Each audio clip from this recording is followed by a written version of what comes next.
he had already started his own show, which, as you all know, has become extremely successful. There were conversations that happened that were in my eyes, looking back, they could have been done a lot better. There were conversations that involved religion. There were conversations that involved George's feelings and George's sentiment towards how he was being treated by guests that were on our show that potentially could have been overlooked. I'll just say this for myself. I really did, from the bottom of my heart, try the hardest that I possibly could when I saw things start to go off the rails a little bit from both sides to try to steer it back on track. I mean, you can simply just watch the episodes and you'll see me putting my hand up like, yo, don't, like, this is going too far. Like, he's pissed off. By the way, he has a reason to be so. Like, I did that the whole time and did the same thing behind the scenes. And so I can only speak for myself. I'm 39 years old. I've been through a lot of shit in my life, and I like to believe that the way that I handle relationships, the respect that I have for people, the empathy that I have for people, the care that I take in every single interaction that I have in this world, I feel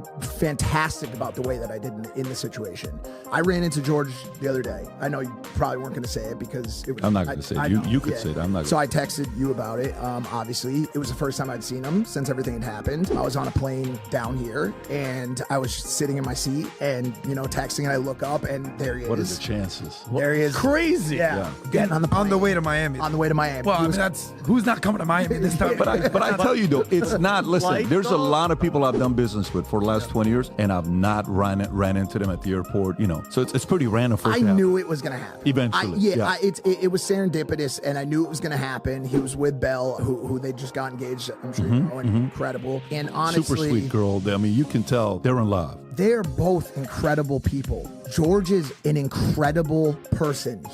Those values I talked about before, those are not teachable values. Those are ingrained in his soul and his heart. He is a beautiful human, and Belle is a perfect mesh for him.